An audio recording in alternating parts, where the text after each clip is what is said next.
Hello guys, welcome back to our next session, and in this session we are continuing with formatting. The other day we looked at formatting, but the basics. So today what we are going to do is we are going to start tackling or looking into how we can do MLA formatting. So MLA is one of the formatting styles or referencing styles that is being used in academic writing. And among them, we mentioned MLA, APA, Chicago, Harvard, IEEE, and Oscola. So for this case, we want to look at how we do MLA in Word. So this is practically, we have other areas that we can read about MLA, but I want us just to do it in Word, so that we know how, when we are writing, where we can do referencing in text citation using MLA. And in another class we'll look at different styles of referencing. So for this case we want to start with MLA. So MLA as a referencing style is it refers as modern language association. So the modern language association is what we refer to as MLA, and this is a body that designed the MLA referencing style. It's called as Modern Language Association. So in this type of referencing, there are kind of modalities that we are expected to follow. So in this case, when you are doing referencing, and what we mean by referencing is that citing the sources that we've used in our writing or in our study. So MLA has got different guidelines as compared to APA and other referencing style. So when we talk about MLA, what we are referring to is the body that organizes it, and it's called as the Modern Language Association. So what does it mean, or what does it state that we have to follow when we are doing referencing? So first, it tells us that when you are doing referencing, there must be something called in-text citation. You need to have in-text citation. So an in-text citation, it's a kind of citation that you insert at the end of the sentence before the full stop, and that sentence, it must be from a secondary source. So when you infer from a secondary source, you are supposed to cite by indicating the name of the author or the website or the name of the source where you got the information. So we can say that MLA, when you are doing citation for the MLA, you say that it consists of a brief in-text citation in the body, a brief in-text citation in the body of the essay, and a detailed list of the works cited at the end of the work. And what we mean by at the end of the work, it simply means that when you've written your work and you've done a conclusion, the next page, a separate page, is a page whereby you put a detailed list of the resources that you've used. That detailed list of the resources you've used, we have its title name as work cited. So that is what you normally have. And the in-text citation, I've said that it's being indicated or being cited or being located at the end of the sentence. So when you are doing in-text citation, it's supposed to be always in parentheses, or what you call a bracket, at the end of the sentence. So it starts, when you are doing it, we say that in-text citation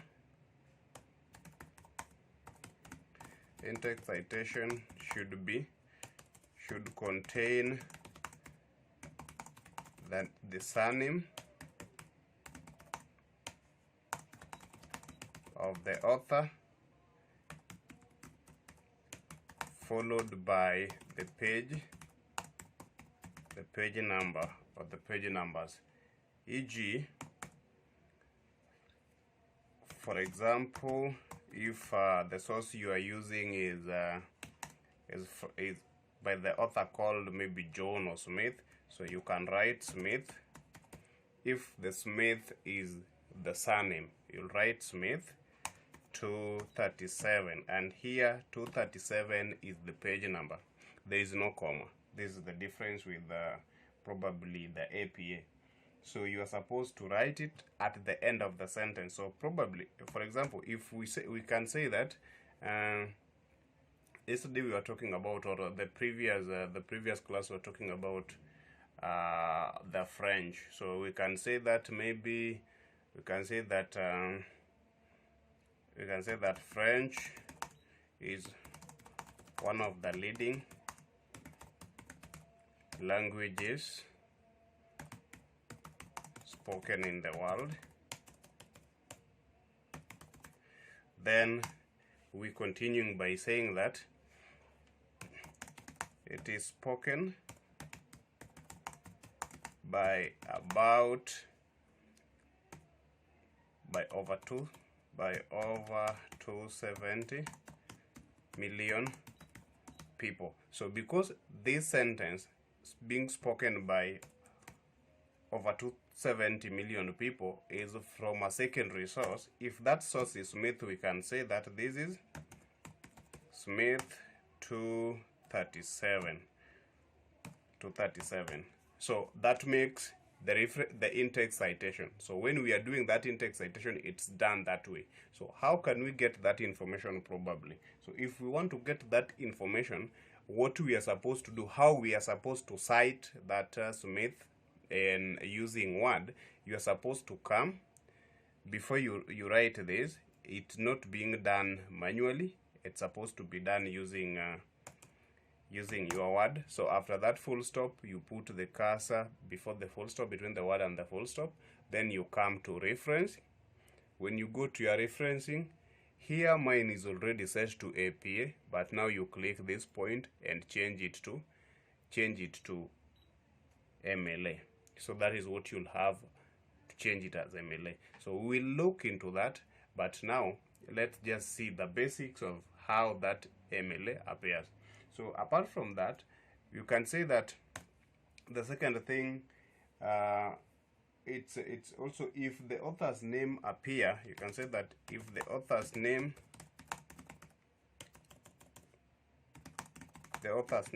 appear within the body of the essay, then within the body of the essay, then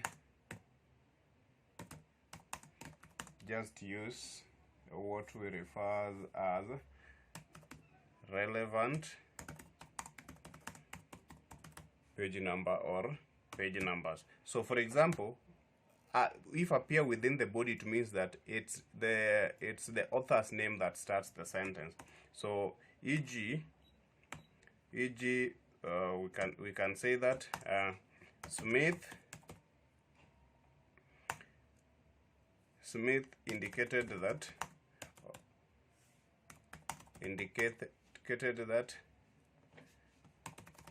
there are over 270 million French speakers globally. So at that point, because you started with the author's name Smith, since you started with the author's name Smith, you're expected now to make this as at the end of it, before full stop, you have the page number. It was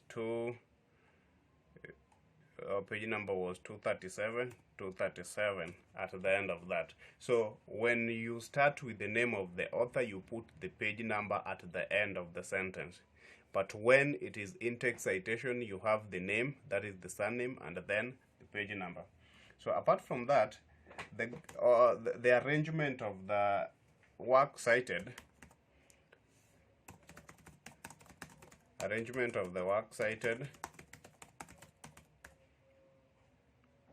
arrangement of the works cited is supposed to start with the authors, what we call the authors, the author, then the title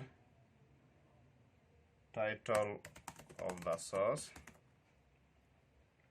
then title of the container,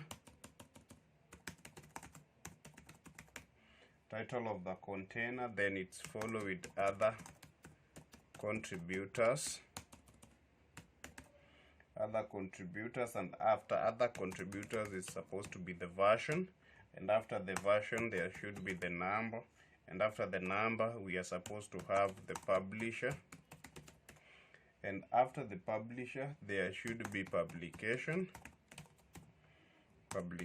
date, and then location. So when not every source used will follow this kind of arrangement, but for a complete something like a journal where you have the publication, something like a report, a book, you'll have the author, and the author always start with the surname, then followed with the other name, and then we have the title of the source, which probably can be the name of the report, and then the title of the container, and the title of the container can be something like a journal, a website, or a newspaper. Then other contributors can be people such as the editors, if the article has got an editor or a reviewer, and then the version refers to the edition, because if probably it is a journal publication which is being reviewed yearly or maybe after a certain period of time, we can have first edition, second edition, and third, or even if it is a book and the book has got volumes or something. So the number is the volume number, and then publisher is the organization or the person who has published that particular resource, and then the publication date is the date when the article or the journal was published, and then the location is the region where it was published. So having done that, we can now check at how do we format an MLA paper. So to format an MLA paper, you're supposed to check, you are supposed to have your paper in a given format. So in this case, for example, if we delete what we've done, this is our new page. You've just opened a new Word page, and when you open a new Word page, you'll click Home, and Home, there is in the taskbar you have here the type of font that you're supposed to use. So based on the instructions, most of the time it is Times New Roman. You'll select Times New Roman, then you'll select your font size, which is 12. You change this to be 12. Then you go to page alignment, and your page alignment you take left alignment, and after left alignment you go to the spacing. It's double spacing unless stated otherwise. At times it can be a single spaced, so or 1.5. So you select that. Then after doing that, then you go and you now do your page making, and in your page making you are supposed to insert the page number, because we said that at the extreme right hand, MLA is supposed to have a surname. So here what you're supposed to do, you double click, that is the left clicking, and then you'll see the header coming up, and that header you go to page number and you select top. When you select top, you move down that top, and then you select plain number 3. After selecting that plain number 3, you click a space. So after space, you write that surname, or you can write as last name. After writing that as surname, then you come and write now student's name. You write this as student's name is the first thing you're writing. Let me just make it bigger. You write student's name. Then the second thing is tutor's name. And then after tutor's name, or instructor's name, you have the course title, and then you have date. So after having that, this is what we referred as the MLA format or design. So you skip a space and then come and write now the title of the paper. So this title of the paper is always centered. So you put it right at the center. So this title of the paper can be maybe, let's say the growth of e-commerce. The growth of e-commerce.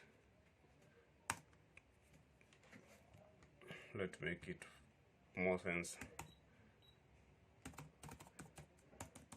Analyzing factors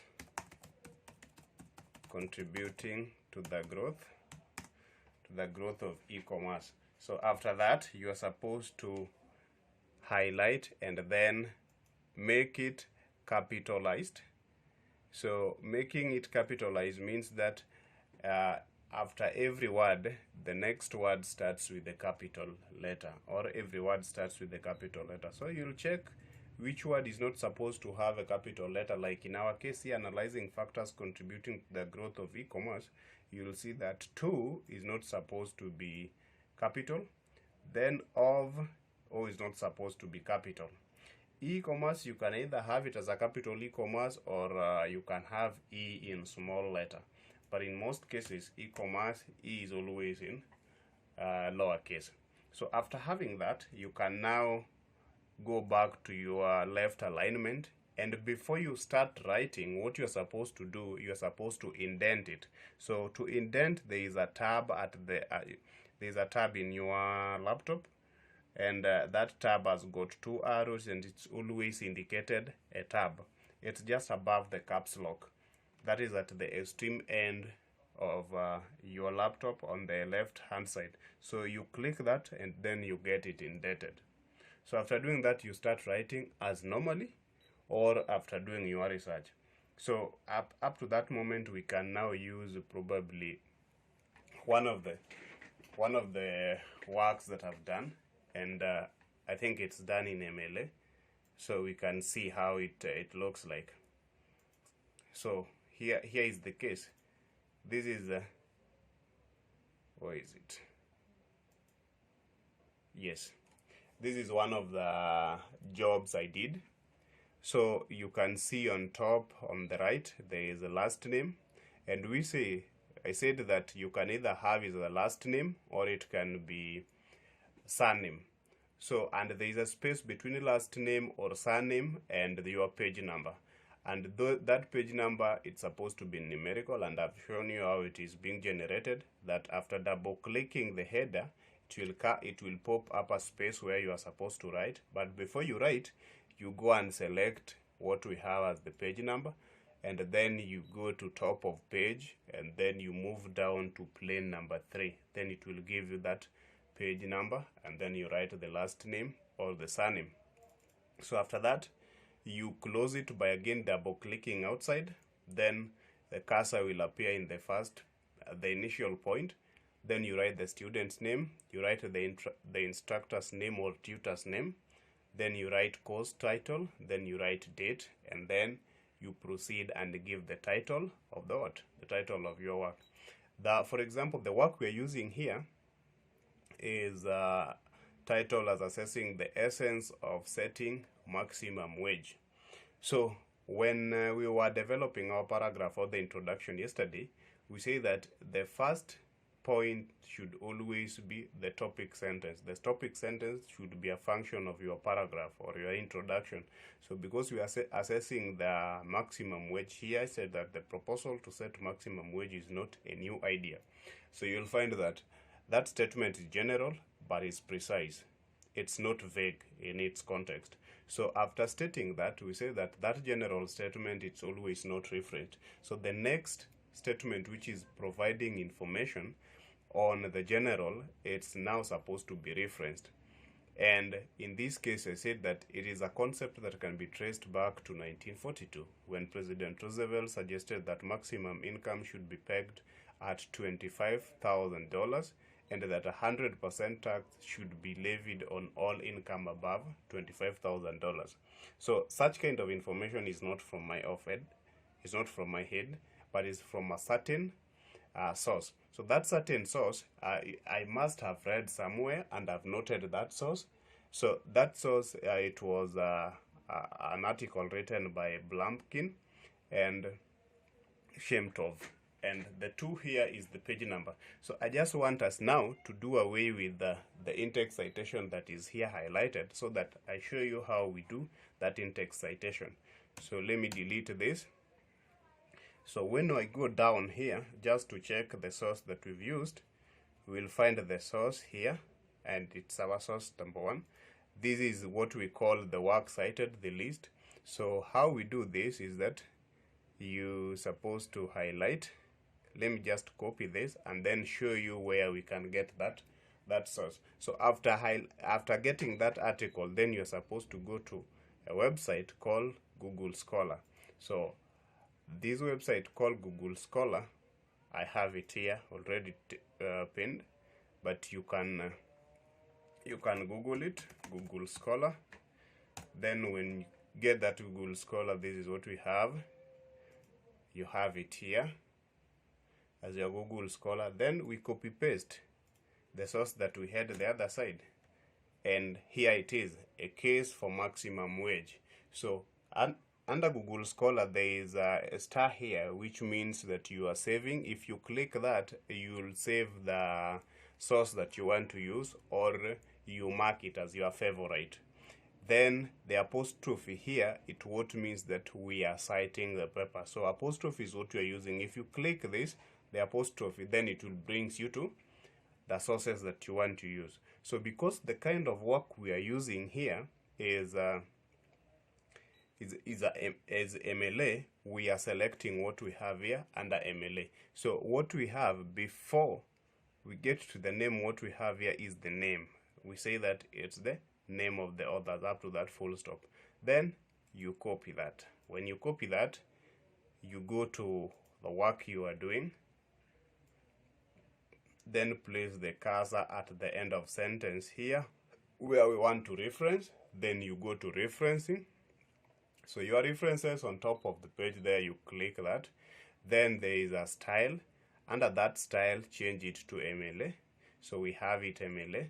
So after changing that, then you click insert citation. So when you go to insert citation, you go to add new source. So when you click add new source, whatever we copied from the other end was the author. So you go and paste it. So you are supposed to edit it as well. So when you go and paste it, you look at where it is written and. So where it is written and, highlight that and then when you highlight the and, you can either delete or leave it highlighted and then click our semicolon. When you click semicolon, semicolon means and in referencing. That is when you are doing it electronically. So after doing that, you go back to the source that you are using, that is in a Google Scholar, and then what is in what has been quoted, you copy it plus the quote, and you go back to the work you are citing. Then you place that as the title. You remember the first thing we had there, that after the author is the title. Then after pasting that, then again you go back and then now take the name of the journal. It is Economic Letters, and we have the version also there on 20.3. Then you go open it and then the journal number, paste it as it is, then again go back, then copy. This is the page range, and the year of publication is this 2013. So that you go to what you are doing, then you go to the pages, you paste that, and then you go to the year of publication and then give it was 2013. Then after that you click OK. So before you click OK, you can in this medium you can go back, look at this work, then you check for its DOI. You check for its DOI. DOI, it's called as Document Organizer Identifier. So object identifier. So the document object identifier is can be used, or we can use URL, which is the website where we got that information. So I'm going to show you about how to get that, but still you can just copy this, then paste it here just now in Google, then see if you'll get that. So you may not get it fully, but at times you can get it. So if you get it, like in this case, I think it's available here, then there is URL here. This is what we refer to as URL. You copy this URL, then you go back to your work, and then under the medium you paste it that way, so that somebody can retrieve the document you're using or the secondary source you are using. Apart from that, the other thing that you can do is to get its DOI. So the DOI, we say that is what we refer to as the Document Object Identifier, which is a unique identity. It's a unique identity of that source we are using, and you can easily get it. So if you want to get it here, you can at the end of it you can write DOI. So I'm trying to check if I can get its DOI, and because there is no DOI here, you can just use what we've indicated there now as the URL. So once that is done, you can come and click OK. So when you click OK, you see it now here coming. But now the thing is, here it is coming double because I've already cited that work and it's already in that document. That is why it is indicating a case of maximum wage. So it's not supposed to be done twice. So if we do that, we can come to manage sources to remove one of the sources, because we are not using it again. I was just using that an example. So we come here and then delete this. So after that, we can come now and then cite it here. So it's already cited, but remember there is no page number here, but we are supposed to have page number. So to insert page number, put your cursor there and then right click or click this point and then say edit citation. When you say edit citation, that work or maybe what we've cited was found in page 2 of this resource. So the space provided beside the page there, you input 2 and then click OK. Then you'll see the page number coming in. So if at all, that is for the in-text citation, but if at all we are not doing in-text citation now, that we decide to start with the name of the author within the essay, then this is what you'll do. We can do away with that. We can do away with that, sorry. After doing away with that, we can take this, say Tov, and we can say that Blumkin and Tov. So we say that, then we say that we start this. We start after the idea. You can say that according to Blumton, remove the bracket, according to Blumton and Tov,